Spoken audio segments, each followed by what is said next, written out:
They said I've been spreading misinformation in regards to the completion of death certificates on a news program, which happened to take place on April 7th.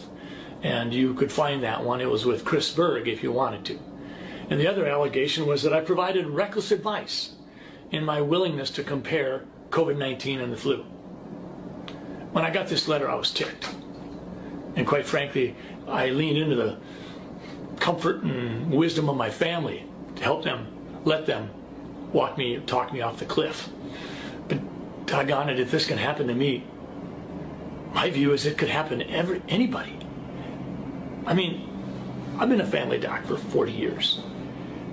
I work hard, I love my patients, I do house calls, I've been medical director, I've held staff positions in hospitals to help make things work better. I've been in the Senate for 4 years and I've learned a lot. I've never had anything like this happen. Shoot a mile. 5 years ago I was named the Minnesota Family Doctor of the Year in Minnesota.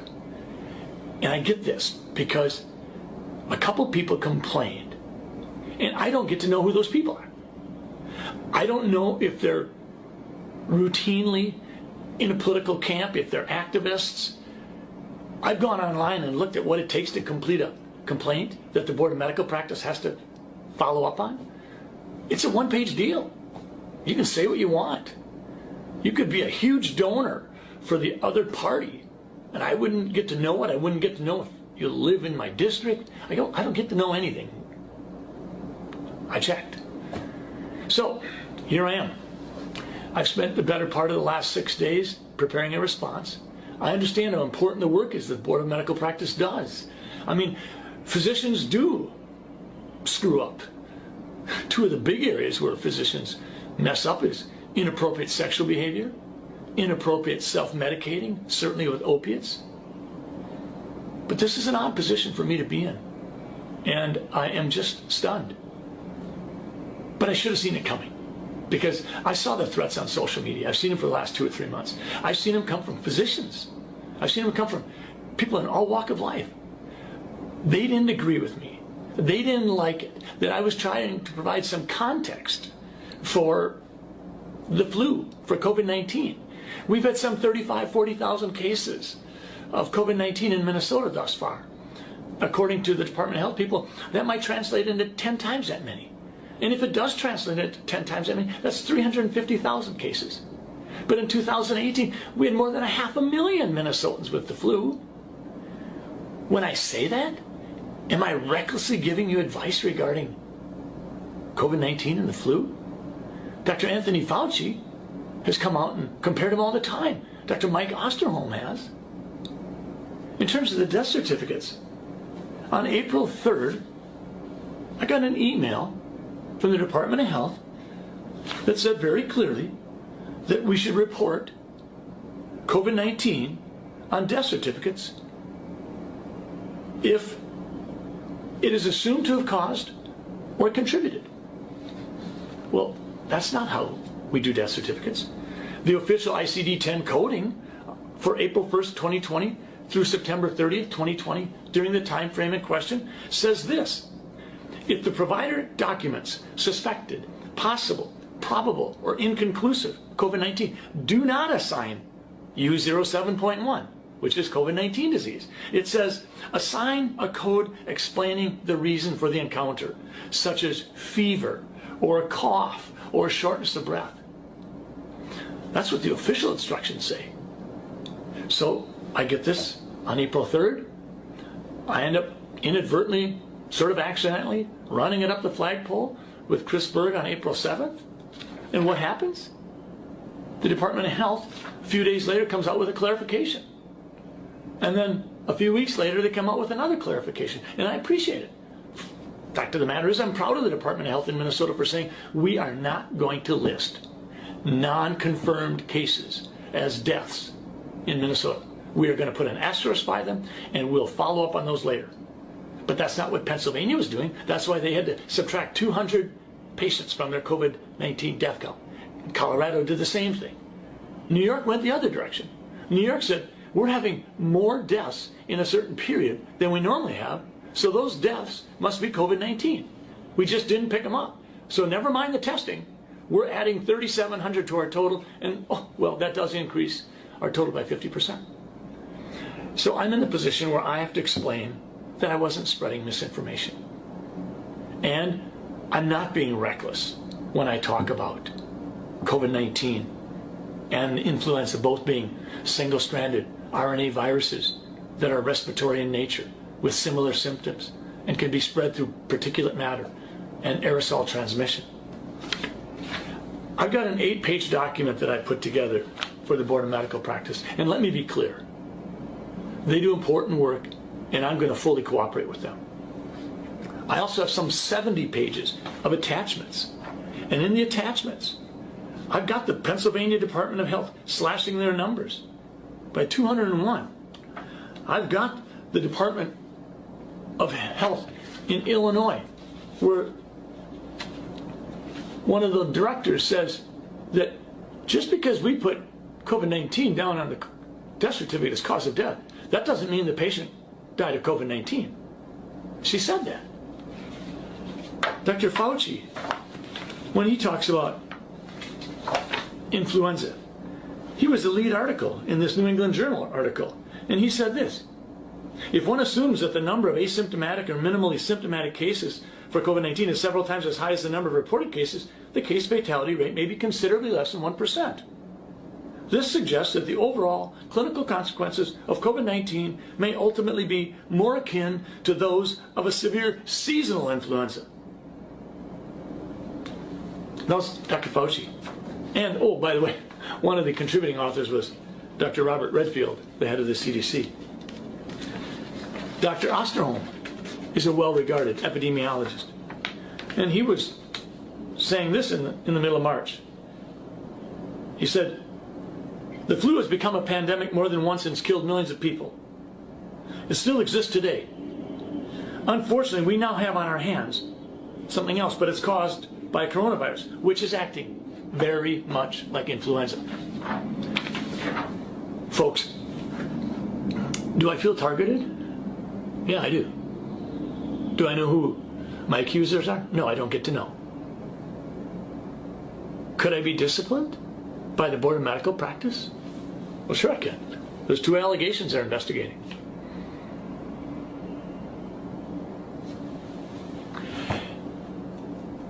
If I have been spreading misinformation.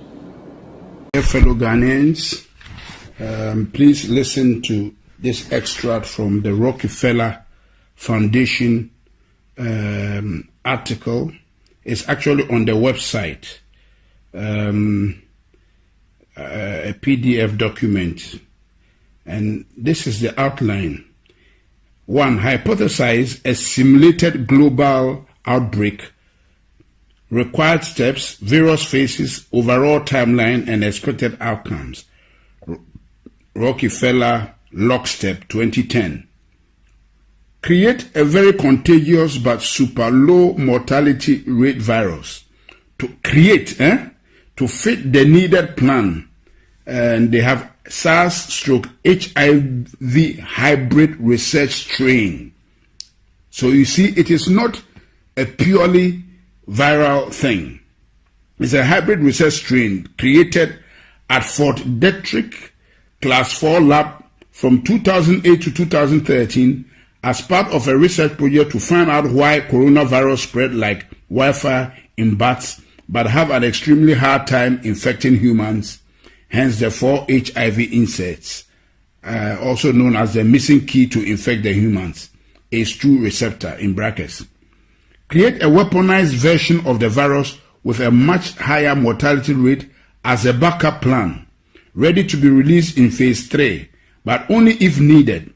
And they have, in brackets, SARS, HIV, MERS, Middle Eastern Respiratory Disease or something. A weaponized tribrid strain created at Fort Detrick Class 4 lab in 2015. Okay? Transport the research strain to a different Class 4 lab, National Microbiology Lab in Winnipeg, Canada, and have it stolen and smuggled out by China. Wow. On purpose and taken to China's only Class 4 laboratory, Wuhan Institute of Virology in Wuhan, China, for added plausible deniability and to help cement the wanted backup public script as something to fall back on if needed. Primary script being its natural backup script being that China created it and released it by accident. That's why we said pandemic or accident according to plan. From all the talking heads, Fauci, Birx, Tedros, and agencies, WHO, NIH, CDC, UN, that would be involved with pandemic response prior to the planned release of the research strain to control the wanted script throughout the operation. Create and fund the vaccination development and rollout plan so it's capable of being rolled out on a global scale. Bill Gates' Decade of Vaccines Global Vaccine Action Plan 2010 to 2020. Create and fund the vaccination verification certification protocols, digital ID, to enforce, confirm the vaccination program after the mandatory rollout is enacted, Gates ID 2020. Simulate the lockstep hypothesis just prior to the planned research strain release, using a real-world exercise as a final war game to determine the expected response timelines and outcomes. Gates, and that's Event 201, October 2019. Release the research strain at the Wuhan Institute of Virology itself, and then blame its release on a natural scapegoat as the wanted primary script, the Wuhan wet market, November 2019. You see how this thing has been really captioned? This is mystery of iniquity, wickedness, cached in secrecy. Downplay the human-to-human transmission for as long as possible to allow the research strain to spread on a global scale before any country can lock down or respond to avoid initial infection. Can you imagine? No wonder the WHO, that's exactly what the WHO did. Downplay the human-to-human transmission for as long as possible to allow the research strain to spread on a global scale before any country can lock down or respond to avoid initial infection. Once a country has seed infection in place, lock down incoming, outgoing travel, but keep the transmission within the country spreading for as long as possible. Once enough people in a country or region are infected, enact forced quarantines or isolation for that area and expand the lockdown regions slowly over time. Overhype the mortality rate by tying the research strain to deaths that have little to nothing to do with the actual virus to keep the fear and compliance at a maximum. If anyone dies for any reason and is found they have COVID, consider it a COVID death, and if anyone is thought to of maybe had symptoms of COVID, to assume they have COVID and consider it a COVID death. So this is what we have been hearing, that a lot of the deaths have been exaggerated. That's why the Americans are challenging the Chinese. The Chinese were not wrong. They were quoting the right figures. But this thing was bred and brewed in America by the Americans, by the depopulation agenda of Bill Gates, Anthony Fauci, and the Rockefeller Foundation. So what they are counting in America, a lot of them has nothing to do with COVID-19. There are many people who have died of other diseases that have nothing to do with COVID-19, but have some of the symptoms, and they just branded all of them as COVID-19. That's why Anthony Fauci could stand and speak with confidence that there will be 200,000 deaths. Shame on him. Keep the public quarantine for as long as possible to destroy the region's economy. Can you see? To destroy the region's economy, create civil unrest, break down the supply chain, and cause the start of mass food shortages, as well as cause people's immune system to weaken due to lack of interaction with other people, bacteria, the outside world, also known as, or aka, the things that keep our immune system alert and alive. So this thing we are doing is actually making us susceptible to diseases and weakening our immune system. That's why we should go out. They are joking. Downplay and attack any potential treatments and continue to echo that only a cure is viable to fight this virus, ACA, or also known as a vaccine.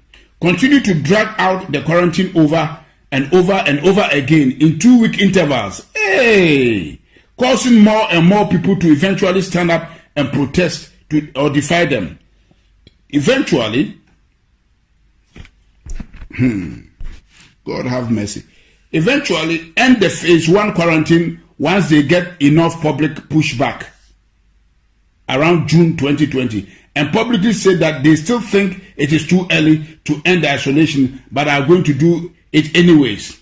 Once the public go back to normal in course, wait a few weeks and then continue to overhype the recess strain mortality rate, August to September 2020, and combine it with the increase in deaths due to people dying from standard illnesses at a higher rate than normal due to having highly weakened immune systems from months of being in isolation, to help further pad the mortality rate and hype the upcoming phase 2 lockdown.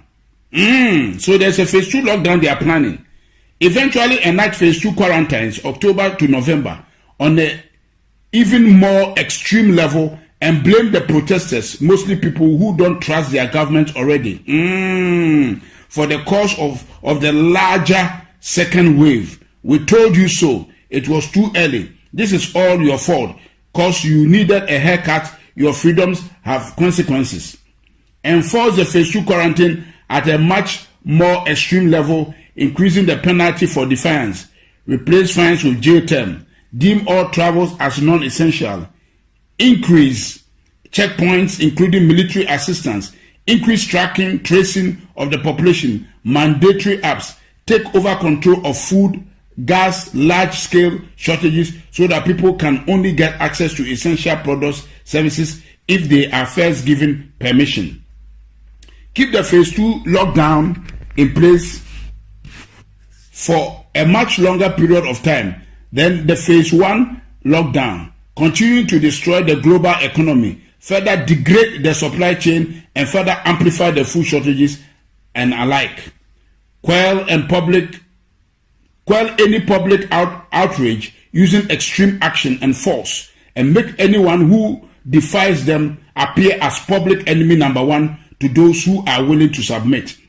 After a rather long phase 2 lockdown, 6+ months, roll out the vaccination program, vaccine certification, and make it mandatory for everyone, giving priority access to those that submitted from the start, and have those that are for it attack those that are against it, saying they are a threat to the cause of all. Say, the problems, we can't go back to normal until everyone takes the vaccine. People defying them are hurting our way of life and therefore are the enemy. Can you imagine? Can you imagine, fellow Ghanaians? Listen. If the majority of people go along with the agenda, then let those people enter the new system, new normal, while limiting the minority that defy the agenda's ability to work and travel. If the majority of the people go against agenda, then release the weaponized SARS-CoV, HIV-CoV, MERS, tribrid strain as phase 3, a virus with a 30% plus mortality rate as a final scare to push the minority to quickly become the majority and give a final "we told you so" to those that didn't listen. Enact the new economy model, Microsoft Patent 060606 cryptocurrency system, using body activity data, which is based on human behavior and willingness to submit. Tweaked version of Black Mirror's 15 million merits, using food, water, shelter, and other essentials as a weapon of enforcement of the new economic system. Basically, do what we want and get rewarded, gain credits, score and gain more access to things you need to survive, or go against what we want and get penalized. Those credits and those access to things you need to survive. This is recorded. Everything I've read to you, fellow Ghanaians, is what they have planned. And I am passing it around for everybody to pass it around and hear what has been planned. You can see everything that has taken place to date is right within this document from Rockefeller Foundation that somebody has been able to sneak out to us. And I've read it out because it is on the website. They may just take it out so nobody can go and get it again. So now I have it recorded so we can all listen to it, pass it round, and so that those who are saying it is all conspiracy theory can see. That's what the Bible means. The mystery of iniquity. It is cast in secrecy. And we are praying that this year, before the end of the year, God will expose all these wicked deals that they have cast in secrecy to put the world on their knees to get all of us vaccinated. That is the bottom line. That is the bottom line. God bless our homeland Ghana and make our nation great and strong, bold to defend the cause of freedom and of right. Fill our hearts with true humility. Help us to cherish fearless honesty. Help us to resist oppressors' rule. We are resisting this oppression of Bill Gates, Anthony Fauci. Yes, George Soros and the depopulation agenda. We are resisting them, and God is our helper. They will not succeed. I decree in the name of the Lord Jesus Christ, let God judge between them and us. They are here to destroy humanity and put us in a panic mode and deceive us and turn the world upside down. The world doesn't belong to these wicked guys. No way. They will not have their way. God will have his way. And what I'm doing now is part of what the church is supposed to do, to resist them. He says, the mystery of iniquity worketh, but he that letteth, he that restrains them, shall continue to do so until they be taken out. And so, as long as the church of the Lord Jesus Christ is here, they will not succeed.